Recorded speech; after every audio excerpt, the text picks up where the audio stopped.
2025 시즌 각 팀의 전력을 분석을 하고 있는데요. 이번엔 두산 베어스 이야기를 좀 해보도록 하겠습니다. 두산도 약간 인앤아웃이 많았었는데요. 먼저 인앤아웃 차트 먼저 보여주세요.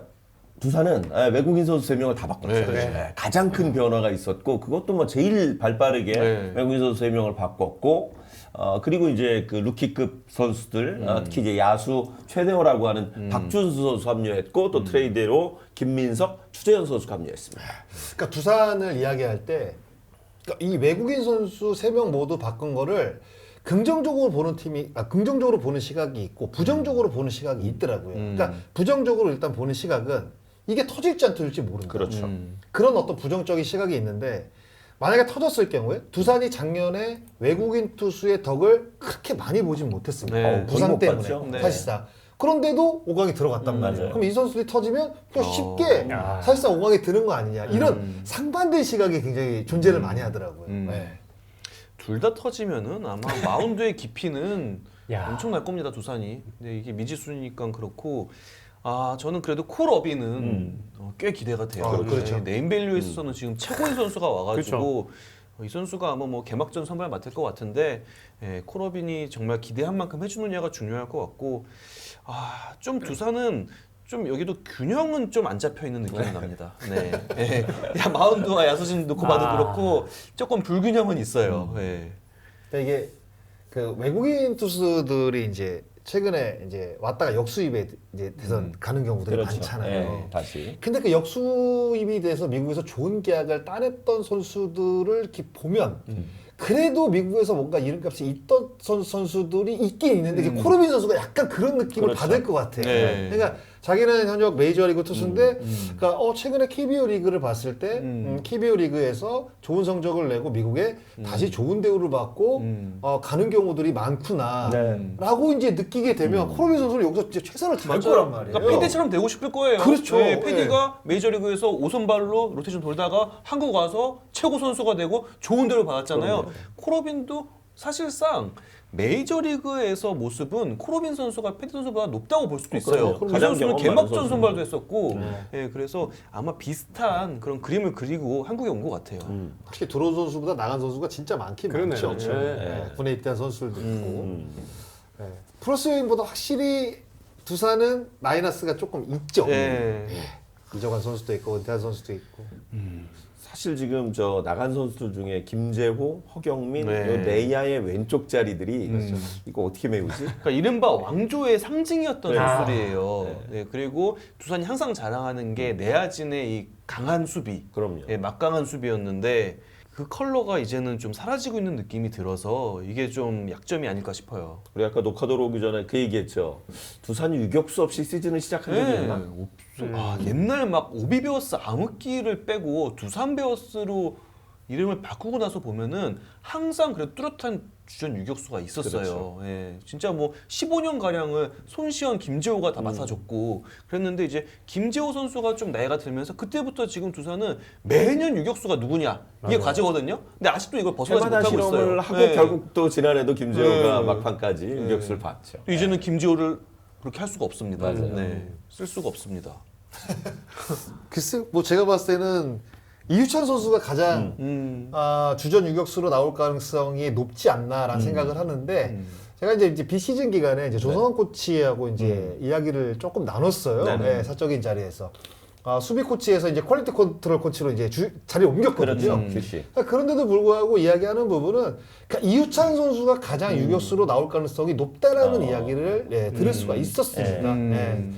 박준영 선수 지금 이제 유격수 자리에 이렇게 이름을 올려놓고 있는데 원래 투수 출신이잖아요. 네, 강한 공을 던지는 그래서 어깨가 선수였죠. 좋아서 네. 또 소비폭도 굉장히 넓고 참 아쉬운 게 이 선수가 이제 이승엽 감독이 좀 좋게 봐가지고 막 밀어주려고 했는데 막 작년에 부상당하고 그랬거든요. 다쳤죠. 그러니까 맞아요. 뭔가 이렇게 기회가 오면은 그 기회를 잡고 막 계속 경기를 나가야 되는데 그때 다쳐버려요. 네네.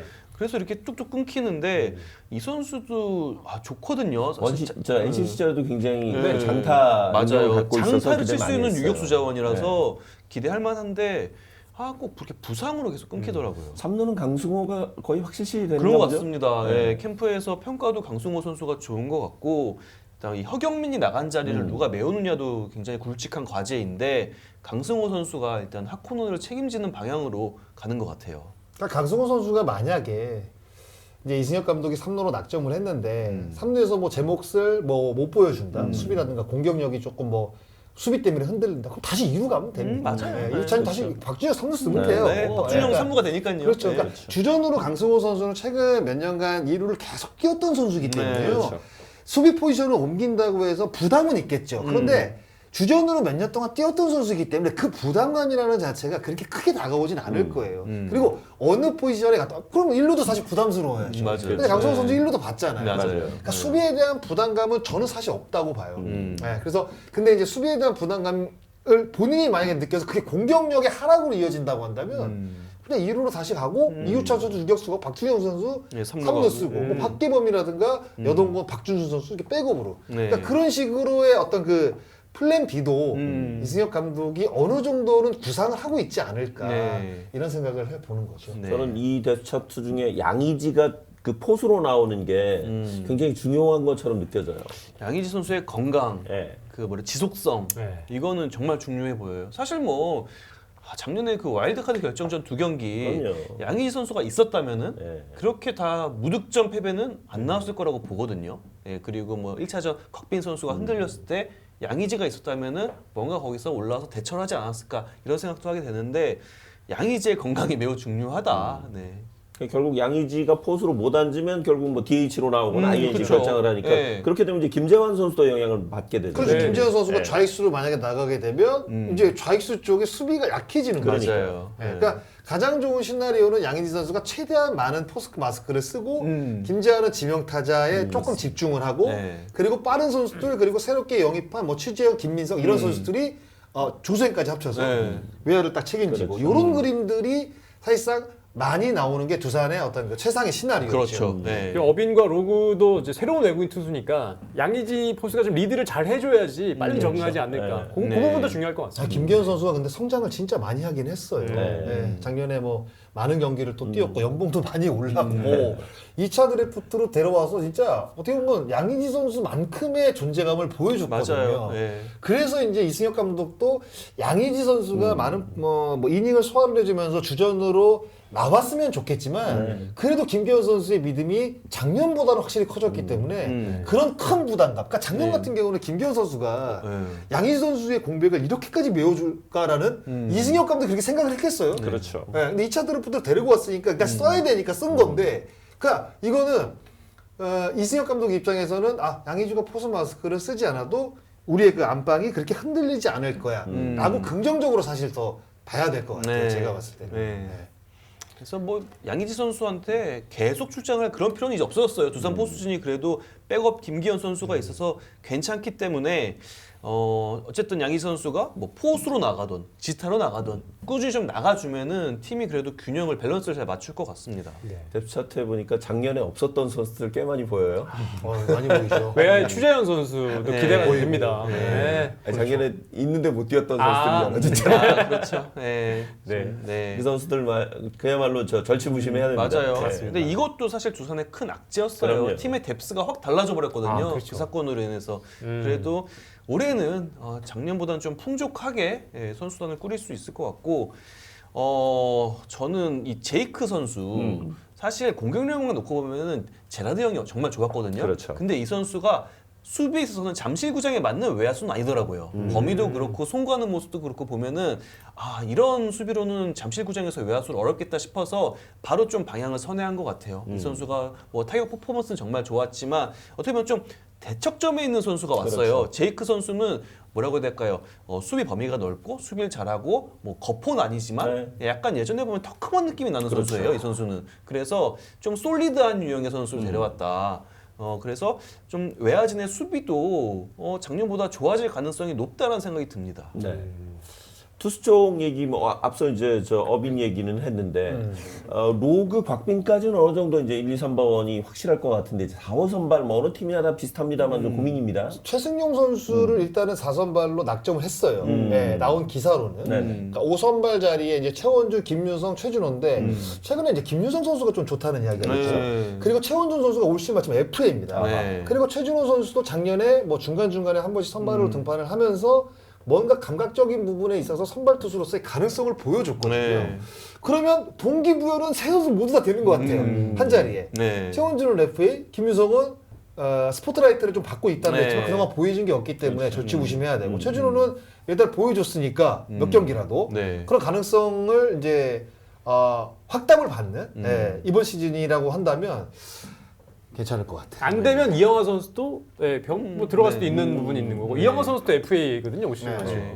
근데 이영하 선수를 만약에 선발로 쓸 생각이었다면 지금부터 선발로 준비를 시켰을 겁니다. 제가 봤을 때는. 네. 근데 이영하 선수의 선발 등판은 뭐 가지 않을 가능성이 높다고 이승엽 감독이 이야기를 한 상황이라 그러니까 동계훈련 때 스프링 캠프에서 준비를 하지 않았는데 갑자기 뭐 정규 시즌 들어와서 5선발로 이영하 선수를 생각한다? 저는 이거는 이영하 선수가 오히려 FA를 앞두고 그렇죠. 걸림돌이 될 가능성이 훨씬 맞아요. 높아요, 제가 봤을 때. 그러려면은 퓨처스 가가지고 투구수 이닝수 그럼요. 늘려야 돼요. 그럼 당연하죠. 등록일수 사라지잖아요. 그렇죠. 네, 그래서 아마 이영하 선수가 불펜에 있으면 좋은 게 멀티닝이 또 되니까 그렇죠. 이게 그러니까. 감독 입장에서는 굉장히 유용하거든요. 전반적으로 선발과 불펜 모두 양적으로는 좋은 것 같아요. 그렇죠. 두산이. 네. 그리고 사실 뭐 최승용 선수 기대 굉장히 큰데 이 선수 이제는 진짜 한번 일 낼 것 같기도 하거든요. 네. 그래서 곽빈, 최승용까지 4선발 라인도 좋고 오히려 약간 아쉬운 부분은 로그 선수가 아닐까 싶은데 그렇죠. 만약에 초안이었던 해치가 왔으면은 토마스 해치. 어빈과 해치 이러면은 왼손과 오른손 강속구 투수 이게 약간 좋아도 좋고 했을 텐데 이제 뭐 메디컬 과정에서 문제점이 나와가지고 초안대로 지금 외국인 원투펀치가 구성은 안 됐는데 그래도 선발 불펜 양적으로는 두산이 충분히 강점이 있다. 그리고 김태균은 뭐 모두가 기대하고 있잖아요 지금. 네. 신인 때부터 벌써 리그 최고 수준의 마무리 투수가 됐으니까 강점은 역시 마운드인 것 같아요 두산은. 네. 지난해 평균 자책점 불펜 평균 자책점 1위 팀이 네. 두산되었습니다. 네. 네. 양적으로 질적으로 다 좋죠. 다 네, 좋아요, 사실. 투수 쪽은. 네. 지난해 어쨌든 이제 저 이병헌이라는 또 왼손 맞아요. 불펜 투수를 발견했고 많이 네. 성장을 했고요. 네. 그래서 구위형 투수가 많으니까 그렇죠. 어찌 보면은 기아가 불펜 최강이라고 볼 수 있을 것 같은데 그래도 좀 그 자리를 위협할 수 있는 게 두산이 될 수도 못지 있겠다 않죠. 라는 생각이 들어요. 이 구위가 다 좋으니까요. 그러네요. 네, 구위형 투수들로 지금 가득 채워놨습니다. 홍건희 선수도 그렇고 네. 지금 150 던지는 투수가 굉장히 많아요. 네. 이병헌 선수 왼손인데 150 던지잖아요. 최지강 선수도 그렇고 이영하, 김태균 화려합니다. 네, 좋습니다 진짜. 두산이 지난 몇 년 동안 체격 좋고 예, 일단 그 피지컬 좋은 선수들 많이 투수들 뽑았더라고요. 네. 예, 그런 면에서 아마 이제 25 시즌에 한번 좀 기대해 보지 않나 이런 생각도 좀 드는데. 그리고 김태균 선수가 지금 2년 차잖아요. 근데 그렇죠. 네. 그럼 마무리 투수를 이제 맡고 있는데 2년 차에 김태균 선수가 어떻게 잘 헤쳐나갈지도 좀 네, 궁금하네요. 얼마나 더 또 성장을 할 그러니까요. 것인가. 아니면은 이제- 여기서 징크스나 네, 뭐 이런 할 것도 수도 뭐 있고요. 그런 예. 것도 있을 수 있으니까. 그러니까 2년차 징크스라고 우리가 흔히 이야기하는데 그러니까요. 그러니까 김태균 선수는 어떻게 보면 작년 신인 시절에 처음부터 마무리를 한 게 아니라 중간에 들어왔잖아요. 맞아요. 그런데도 그 힘듦을 이겨냈단 네. 말이죠. 근데 이제는 팀의 마무리라고 이제 확정을 진 상황이란 네. 말이에요. 그럼 저는 오히려 훨씬 더 좋은 성적을 더 낼 좋을 것 같은데? 거다. 저는 네, 그런 힘든 상황에서도 네. 그런 좋은 공을 던졌는데 그래서 저는 그 걱정보다 유니폼이 얼마나 더 많이 팔릴까가 더 궁금해요. 박경현이랑 김태균 두 선수가 전 세이브왕 경쟁할 것 같아요. 아, 네, 네. 저는 이제 뭐 박경현 정현 선수를 있지만, 꼽았는데 네. 그렇죠. 둘이 진짜 기대가 됩니다. 네. 두 선수가 이제 대표팀 같은데 다 뽑혀가지고 8부에 책임지. 네. 야. 좋죠, 그리. 네. 네. 내년에 WBC 있습니다. 유력합니다. 진짜 필승조로 WBC 대표팀. 네. 네. 이렇게 보면 두산이 막강한 투수 전력을 갖고 있는 것 같고, 그런데 야수 쪽에서 어찌됐건 이제 그 새로 만든 선수들이 좀 네. 있으니까 공수에서 어떨지 좀 궁금합니다. 수비하면 두산이었는데 그러니까요. 그 수비하면 두산이라는 이미지가 조금 지금 뎁스차트를 놓고 봐도 그렇지만 좀 떨어져 보인다. 네. 그 두산 특유의 막강한 수비는 약간 좀 떨어지고 있는 느낌이 보여요. 그러니까 또 새롭게 이제 어떻게 보면 3루간을 책임져야 되는 선수들이 나오는 거잖아요. 그렇죠. 그러니까 뭔가 이제 새롭게 세팅이 됐을 때는 걱정도 되지만, 그러니까 그 선수들이 기존에 있던 선수들보다는 더 잘할 가능성이 낮죠. 네, 그런데 그냥 이 선수들이 그러니까 새롭게 3루간을 책임을 지면서 한 시즌을 만약에 치렀을 때 과연 진짜로 이 두산 베어스가 그동안 자랑했던 그 디펜스의 어떤 그 강팀 이런 것들을 그 전통을 또 계속 또 이어갈 수 있을 어떤 그런 느낌을 보여주느냐. 그럼. 이런 것들도 사실 이제 재밌을 것 박준순을 뭐 그 야수 네, 최고급이라는 최대어를. 신인 박준순을 지명을 했는데 어떻게 보세요? 박준순 어느 정도 정말 그 주전 경쟁을 벌일 수 있을 정도의 신인일까요? 글쎄요, 뭐 예단하기는 어려운데, 저는 일단은 뭐 아무리 좋은 신인들이 들어와도 저는 기대치를 그렇게 크게 잡지는 않습니다. 예, 뭐 정현우 선수도 마찬가지고 정우주 선수도 마찬가지고, 그러니까 그 선수들은 일단은 프로가 어떤 곳인지 지금 뭐 스프링 캠프를 지나면서 아 이런 곳이다 이런 것이다 이제 하나둘씩 느끼겠지만 그것과 또 이제 시범 경기를 치르고 또 3만 관중, 2만 5천 그렇죠. 관중 앞에서 또 경기를 치르고 그러니까 그런 것들이 비슷하게 나오면 좋겠지만 그런 사소한 거 하나에 따라서 기량이 정말 다르게 나올 수도 있는 게 신인들이거든요. 그래서 글쎄 모르겠어요. 저는 박준수 선수는 일단은 큰 기대, 그러니까 신인들은 네. 큰 기대를 갖고 있다고 한다면 그거는 저는 그 일단 팀 전력 자체가 이 물음표가 많구나 그러니까 이런 느낌이 드는 거죠. 네, 맞아요. 그 투수보다 이 타자 신인 선수들이 첫해 잘하기 힘든 것 같습니다. 어렵죠. 예, 어려운 것 같고요. 네. 김도영 선수도 보면은 그렇게 스포트라이트를 받았는데 첫해 맞아요. 뭐 두 번째 힘들었잖아요. 네. 그래서 아무래도 이제 야수 신인 선수는 조금 더 좀 시간이 필요하지 않을까. 예. 근데 이제 이정우와 이제 강백호 선수가 그런 것들을 다 바꿔놨죠. 네. 정말 그러니까 다른 워낙 선수죠. 사실 데뷔 때부터 너무 잘 쳤기 때문에 네. 그러니까 뭐 1라운드 선수, 뭐 1차 지명 선수들은 다 강백호, 이정우처럼 치는 건 아니야라고 이제 기대치가 올라갔다. 그렇죠. 예, 눈높이를 높여놓은 네. 예, 그 이정우와 강백호의 잘못인 거죠. 맞습니다. 그 이후에 혼내야 없잖아요, 돼요. 지금. 제가 봤을 때. 예. 예. 시간이 걸립니다. 그럼요. 예. 그러니까 이미- 확실히 투수도보다는 야수가 조금 더 오래 걸리죠. 맞아요. 그래서 한 선수는 이미 미국으로 떠났고 전 선수도 아마 올 시즌이 끝나면 또 대형 그럼요. 계약을 받지 않을까. 7억 받고 있는 선수. 네. 네. 왜 이렇게 돈을 강조하지? 아유, 두산이 일단 이제 데스카 차트까지 봤는데 두산이 뭐 어찌됐건 지난해 4위를 했잖아요. 네. 올해는 어느 정도 전망하세요? 올라갈 가능성은 있는데 네. 올라가서도 문제입니다 지금. 그러니까 이승엽 감독이 지금 2년 동안 와일드 카드를 전패를 했죠. 네. 3패를 했습니다. 네. 네.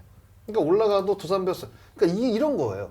그러니까 김태형 감독 마지막 시절에 두산 베어스가 9위를 차지했습니다. 맞아요. 포스트 그렇죠. 진출 실패했거든요. 맞아요. 근데 늘 그 전에 7년 연속 한국 시리즈에 나갔어요. 그러니까 포스트 시즌에 가면 두산은 네. 최소한 뭐 2위에서 한국 시리즈는 가는구나. 그럼요.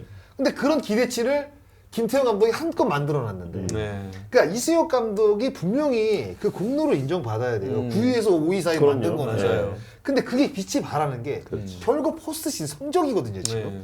그래서 정규 시즌 성적을 잘 내는 것도 중요하지만 만약 포스트 시즌 진출을 했을 때 이렇게 앞선 두 해처럼 이렇게 맥없이 물러나는 모습이 또 나오지 않을 누가 보장을 하겠습니까? 그러니까 저는 그게 더 오히려 사실 좀 크게 좀 작용이 될 것 같아요. 네. 작년 가을 야구 때 맞아요. 나가서 네.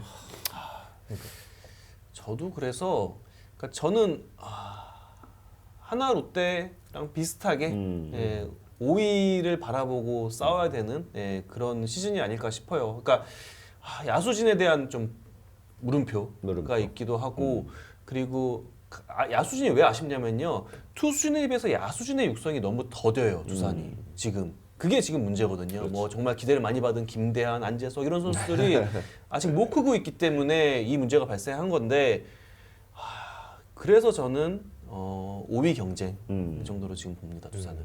마운드는 정말 좋지만 야수진의 균형이 마운드와 야수진의 균형이 좀 있다. 약간 불균형이다. 균형이 맞지 않는다. 네, 이렇게 평가를 하고 싶습니다. 네.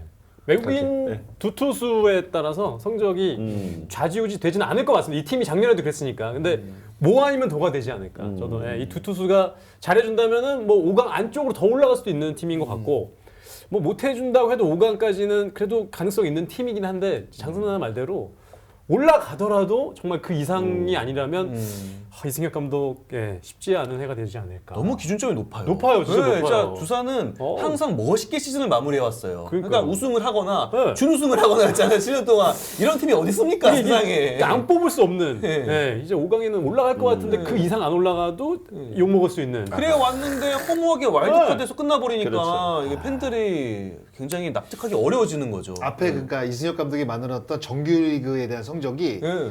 한 방에 없어지는 맞아요. 거예요. 가을야구 끝나면서 진짜 끝이 갑자기 겨울이었다가 갑자기 겨울 날씨가 갑자기 30도가 되고 네, 맞아요. 그러니까 눈사람이 갑자기 없어지네. 네. 이런 느낌인 거예요. 맞아요. 네. 그러니까 참 당황스럽죠. 사실 네. 어떻게 보면 두산 팬들 입장에서는. 그동안에 너무나도 좋은 성적을 포스트 시즌에 내줬는데 밑에서부터 막 올라오고 있잖아요. 업셋도 하고 와일드카드부터 미라클 두산 아닙니까? 그렇죠. 준 플레이오프부터 한국 시리즈 가고 막 이래 왔는데 첫 무대에서 가려고 첫 무대에서 이러다 보니까 많이 좀 허탈해할 수밖에 없죠. 주변에 두산 팬들이 되게 다 그런 느낌이고 그래 오케이 잘했어. 근데 이건 뭐지? 그러니까 한국 시리즈 진출하더라도 뭐 준우승을 뭐 우승 3번 준우승 4번인가 했잖아요. 그러면 결국 한국 시리즈까지 갔지만 진 경기도 있단 말이에요. 그렇죠. 근데 지금 이게 경기력 자체가 세 경기를 보시면 그러니까 NC랑 경기에서도 맞아요. 거의 그 서우철 선수한테 말로 맞아요. 맞아서 네. 두 경기 동안 점수를 아예 못 맞아요. 냈잖아요. 그러니까 이거는 지더라도 이렇게 지진 않았는데 맞아요. 그러니까 이런 네. 느낌들이 있는 거예요. 네. 두산 팬들 입장에서. 네, NC와 그 경기는 최승용 선수 좀 길게 끌고 갔으면 하는 아쉬움이 있는 경기였고 KT와 와일드카드 결정전 두 경기는 사실상 뭐 타선이 그럼요. 아무것도 못 해버리는 한 점도 그런 못 경기였으니까 옛날에 두산은 그래도 가을 야구에서 뭔가 치열하게 싸우고 지더라도? 막, 업셋을 하고 그리고 한국 시리즈까지 힘들게 올라가서 준우승을 해도 박수를 받는 그렇죠. 그런 팀이었는데 그게 갑자기 없어져 버리니까 많이 아까 당황해하는 것 같아요. SSG처럼 약간 선수들의 구성이 좀 바뀌어서 그런 건 아닐까요? 그렇다고 보기에도 너무 아직 그 유산이 많이 남아 있는데 결국에는 그 야수진 리빌딩이 세대 교체 이게 좀 계획대로 안 됐다. 네, 근데 그거는 사실상 진짜 어려운 부분이에요. 어렵죠. 왜냐면 네. 7년 연속 한국 시리즈를 진출했다는 거는 결국 드래프트 순위가 밀린다는 얘기인데 맞아요. 그러면 좋은 성적이 났을 때 각 팀 감독들 보세요. 새로운 선수들 거의 안 씁니다. 맞아요. 있는 자원 그리고 성적을 낼 수밖에 없는 베테랑 위주의 라인업을 꾸리거든요. 그러니까 새로운 선수가 그러니까 감독 입장에서는 새로운 선수를 키우고 싶은데 들어갈 수 있는 자리가 없는 거예요. 지금 성적이 잘 나기 때문에. 네. 그러니까 새로운 선수가 탄생할 때는 그 선수가 독보적으로 잘해서 어떤 한 포지션을 확 휘어잡아서 맞아요. 들어가는 경우도 있겠지만 강백호와 이정호처럼. 근데 그렇지 않을 경우에는 감독들이 성적이 안 날 때 어떤 그 제2의 핑계라고 해야 되나? 이런 것들로 인해서 어떤 주전 선수를 빼면서 그래도 시즌은 망쳤지만 내년 시즌을 위해서 좋았다. 그래도 기초 어떤 모르는 걸 깔아놔야 되지 않나 그런 선수 기용이 있었는데 두산은 7년 연속 한국 시리즈를 갔는데 어떻게 새로운 선수들이 경기에 나가고 자리를 잡겠습니까? 후유증이라는 그럼요. 생각도 듭니다. 네, 7년 연속 한국 시리즈 그러네요. 진출에 따른 그런 부분도 분명히 있는 것 같은데. 그러니까 이렇게 뭔가 디테일한 부분을 안다고 한다면 두산 베어스가 새로운 선수를 못 키우는 게 아니라 여건이 그렇게밖에 이루어지지 않는구나. 여기서는 당연히 새로운 선수가 크게 힘들지라고 생각을 사실 하시는 게 오히려 저는 좀 나을 것 같아요. 그래서 화수분 야구가 원래 두산 베어스였는데 좀 잠잠해진 이유가 이제 그런 지명. 그럼요. 네. 그렇다고 봐야죠, 네네. 사실상. 네. 뭐 김대한 선수가 정말 철치부심해서 미국도 갔다고 했더라고요. 그렇죠. 네. 과연 또 뭐 선배인 김재환 선수가 또 효과 봤잖아요. 네. 그렇게 된다면은 또 모르는 겁니다. 모르죠. 네. 뭐 이 선수 잠재력은 뭐. 네. 근데 잠재력 이야기는 제가 예전부터 진짜 많이 들었어요. 김대한 선수가 처음에 팬만 터지면 들어왔을 때 네. 조성은 코치가 그 당시에 두산 베어스 코치였어요. 네. 김대한 선수에 대한 평가를 어떻게 내렸냐면 몸에 대한 그 운동 신경 네. 이게 독보적이라고 네. 표현했습니다. 그만큼 김대한이는 진짜 무조건 얘는 근데 사실상 지금 보여줄 게 없잖아요. 지금 시간이 네. 많이 근데 지금 흘렀죠. 벌써 몇 년 지났어요. 그렇죠. 네. 이게 그러니까 김대한 선수도 이제 시간이 사실상 얼마 남지 그럼요. 않았어요. 맞아요. 근데 각 팀마다 보세요. 1차 지명 선수 몇 년 안 보고 성적 못 날 것 같으면 그냥 방출을 요새 맞아요. 굉장히 가감하게 방출을 합니다. 그러니까 김대한 선수에게도 제가 봤을 때 뭐 미안한 얘기지만 시간이 그렇게 많이 남지 않았다는 거죠. 맞아요. 어떻게 두산 한준정이 두산 한중정요. 아니요. 코너는 하고 가야죠. 네네. 승엽이 형에게 시간은 없다 하면 재미없으니까. 그건 아까 했기 때문에. 같은. 네. 올 시즌에도 5강은 기본빵. 하지만 점점점 이렇게 가겠습니다. 예. 가을 야구에서 네. 이게 중요하다. 네. 가을 야구 정말 중요한 거죠. 그 이상 성적 못 내면 아무리 이승엽이라도 좀 이거 쉽지 않은 계약 마지막 해니까요. 그렇죠. 쉽지 않을 수도 있다. 이렇게 생각이 듭니다. 네. 약간 그런 면에서 이승엽 감독도 정말 시간이 많지 시간이 않습니다. 없습니다. 역시 꿈보다 역시 해몽이 좋은. 네. 이렇게 두산의 2025 시즌 전망을 해봤습니다.